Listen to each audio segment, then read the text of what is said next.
أعوذ بالله من الشيطان الرجيم بسم الله الرحمن الرحيم مثل الذين ينفقون أموالهم في سبيل الله كمثل حبة أنبتت 7 سنابل في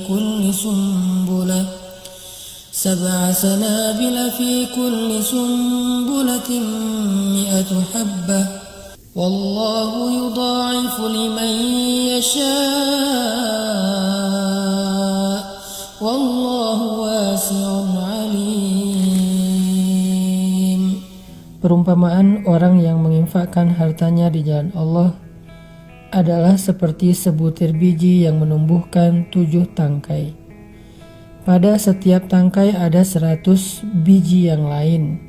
Allah melipat gandakan bagi siapa yang Dia kehendaki, dan Allah Maha Luas lagi Maha Mengetahui. Shadaqallahul adzim. Assalamualaikum warahmatullahi wabarakatuh. Teman-teman sekalian, sore ini saya pengen ngajak kita untuk belajar gimana cara sedekah yang bisa menghilangkan sifat kikir. Karena salah satu di antara tujuan dari ibadah sedekah itu adalah wa may yuqashuha nafsih, menghilangkan sifat kikir. Yuqashuha nafsih, menghilangkan rasa enggan di dalam hatinya untuk memberi, menghilangkan rasa cinta terhadap dunia sehingga dia gak rela kehilangan dunia. Itu adalah inti dari sedekah. Selain memang ada kasih sayang di dalam sedekah, ada belajar kepedulian di dalam sedekah, silaturahim juga ada di dalam sedekah. Tapi di antara sekian banyak goals dari sedekah, salah satunya adalah menghilangkan sifat kikir. Gimana sih caranya sedekah yang bisa menghilangkan sifat kikir? Bagaimana Al-Quran mengajarkan kita tentang sedekah supaya kita merasa bahwa memberi itu lebih baik dan lebih utama daripada menyimpan. Walaupun bukan berarti semuanya diberikan dan tidak ada yang disisain, enggak juga. Tetapi kita tetap merasa bahwa memberi lebih baik daripada menyimpan. Menolong lebih baik daripada diam. Menyenangkan hati orang lain lebih baik daripada memuaskan hawa nafsu kita tentang urusan dunia. Ini adalah salah satu di antara tujuan bersedekah. Makanya di bulan Ramadan sendiri kita diajarkan sedekah dengan memberi makan orang yang berbuka puasa. Dan ini sebetulnya kalau kita baca sejarah Nabi, memberi makan orang yang berbuka itu, kalau kita baca sejarah sahabat, bukan dari harta yang lebih saja, tapi kadang bahkan dari jatah berbuka kita. Makanya dalam tahapan-tahapan bersedekah itu ada 3 nih.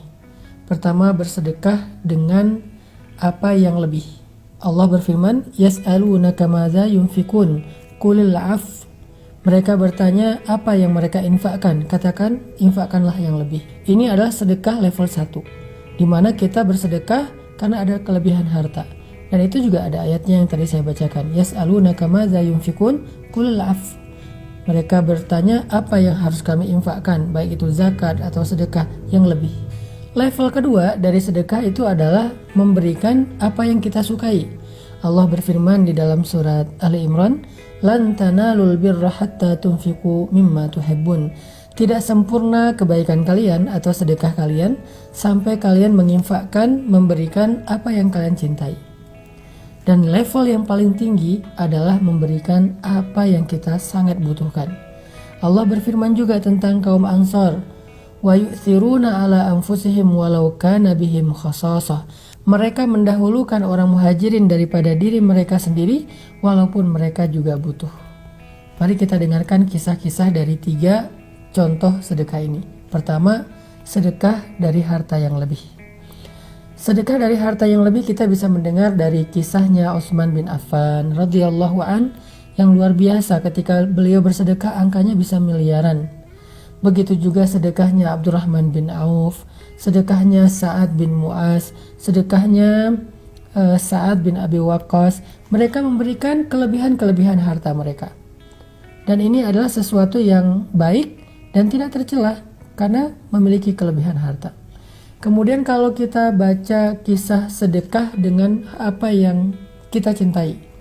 Nah, ketika ayat ini turun, surat Ali Imran juz 4 pertama di atas, lan tanalul birra hatta tunfiqu mimma tuhibbun, Nabi membacakan ayat ini kepada para sahabat. Kata Nabi, tidak sempurna sedekah kalian sampai kalian memberikan apa yang kalian cintai. Sahabat mendengar ayat ini dibacakan oleh Nabi, langsung pada pulang, pamit, pulang.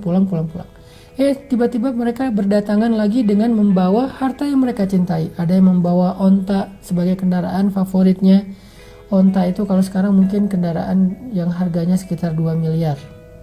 Karena ini onta perang, bukan onta biasa yang disembelih yang harganya 40 juta. Ada yang bawa onta perang, ada yang bawa kuda, ada yang bawa sertifikat tanah. Ya Rasulullah, ini adalah kebun yang paling saya cintai di antara harta saya. Karena di dalamnya ada banyak sekali pohon-pohon yang subur dan panennya setahun 3 kali. Saya ingin memberikan fisabilillah. Ya Rasulullah, ini saya punya aset rumah. Ya Rasulullah, saya punya pasar. Sampai yang paling kecil mereka memberikan apapun yang mereka miliki, termasuk pakaian. Ya Rasulullah, ini baju kesukaan saya, belinya di Damaskus, belinya di Suriah, dan sekarang saya infakkan fisabilillah. Ini kisah para sahabat berinfak, bersedekah dengan apa yang mereka cintai. Kalau yang ketiga, ini yang paling menarik, adalah bersedekah dengan apa yang mereka butuhkan. Salah satu contohnya adalah kisah seorang sahabat Ansor yang suatu malam dia sedang duduk bersama dengan Nabi. Tiba-tiba datang seorang laki-laki muhajirin mengatakan, "Ya Rasulullah, saya baru datang berhijrah, saya belum makan, saya nggak tahu tinggal di mana." Kemudian tiba-tiba Nabi berdiri, "Adakah di antara kalian yang mau menjamu saudara kalian di rumahnya malam ini?" Tiba-tiba seorang laki-laki Ansor berdiri mengatakan, "Ana ya Rasulullah, saya ya Rasulullah yang akan menjamu saudara saya itu." Nabi mempersaudarakan mereka, lalu dia pulang ke rumah saudara Ansornya. Laki-laki muhajirin kembali ke rumah saudara Ansornya. Sampai di rumah saudara Ansornya, laki-laki Ansor ini masuk ke rumahnya dulu. Dia bilang ke istrinya, "Wahai istriku, apakah ada makanan di rumah?" Istrinya mengatakan, "Ada, tetapi ini jatah makan anak-anak dari tadi siang. Mereka belum makan menunggu ayahnya pulang." Kata laki-laki Ansor, "Wahai istriku, bagaimana menurutmu jika makanan ini kita berikan kepada saudara kita muhajirin yang dia baru datang berhijrah perjalanan jauh dan dia kasihan kelaparan. Sedangkan anak-anak kamu ajak mereka tidur sampai mereka tertidur."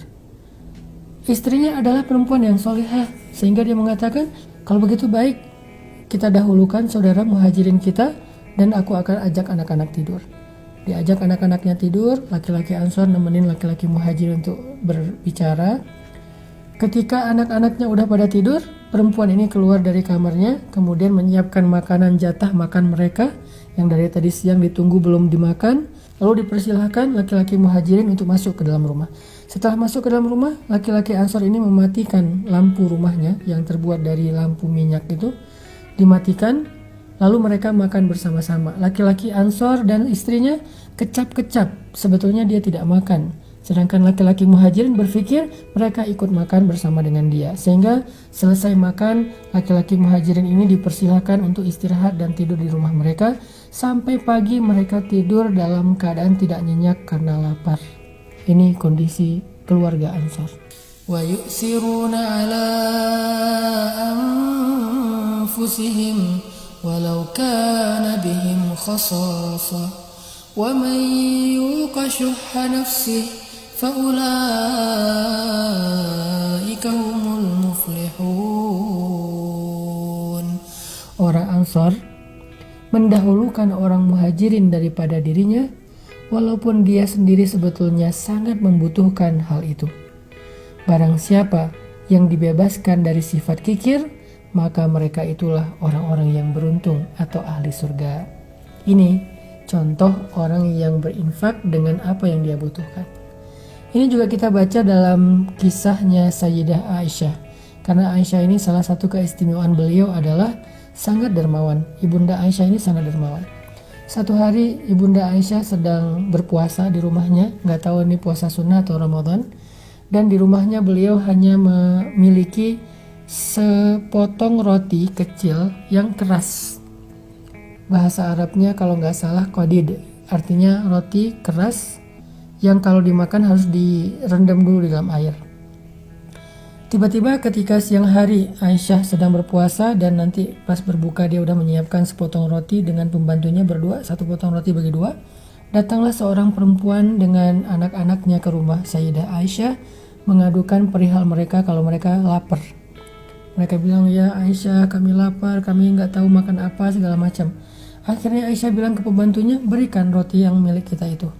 Kata pembantunya, ini jatah makan berbuka puasa kita. Kata Aisyah, berikan kepada mereka. Akhirnya pembantunya mengatakan, naam. Dia memberikan kepada pengemis tadi roti jatah mereka berbuka puasa. Lalu dia merasa bersedih karena dia nggak tahu nanti buka puasa makan apa kecuali hanya minum air putih. Tapi ada keajaiban yang terjadi. Menjelang waktu berbuka, tiba-tiba ada sahabat yang datang ke rumah Aisyah memberikan hadiah makanan, nasi yang di dalamnya ada kaki kambing panggang, udah lengkap satu porsi. Sehingga kemudian Aisyah memanggil pembantunya, dia panggil ke sini, dia bilang, makanlah karena ini lebih baik daripada roti yang tadi engkau berikan kepada orang miskin. Ini menjadi pelajaran penting buat kita bagaimana seorang Sayyidah Aisyah rela memberikan jatah makan berbuka puasanya cuman satu-satunya, dan Aisyah sahur hanya dengan air putih dan dia menyimpan roti itu untuk berbuka, tapi dia berikan kepada orang yang lebih membutuhkan. Padahal Aisyah juga membutuhkan roti tersebut dan dia nggak pernah menyangka kalau nanti sore akan mendapatkan makanan yang lebih baik daripada apa yang sudah dia berikan.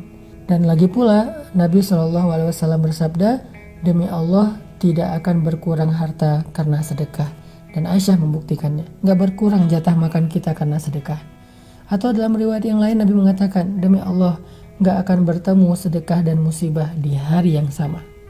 Jadi kalau kita pengen terhindar dari suatu musibah, sedekahlah. Hari itu nggak akan terjadi musibah. Karena Nabi bersumpah tidak akan ketemu musibah dan sedekah di hari yang sama. Mudah-mudahan kita termasuk orang yang bisa bersedekah dengan harta kita yang lebih, dengan harta yang kita cintai, bahkan dengan sesuatu yang paling kita butuhkan. Sehingga Allah Subhanahu wa Ta'ala akan melipat gandakan pahala dan kebaikan untuk kita. Karena Nabi mengatakan, demi Allah gak akan berkurang harta karena sedekah. Dan mudah-mudahan kita juga akan terhindar dari berbagai macam keburukan di hari saat kita bersedekah, memberi makan orang berbuka puasa. Kenapa? Karena kata Nabi tidak akan bertemu sedekah dan musibah di hari yang sama. Barakallahu fikum.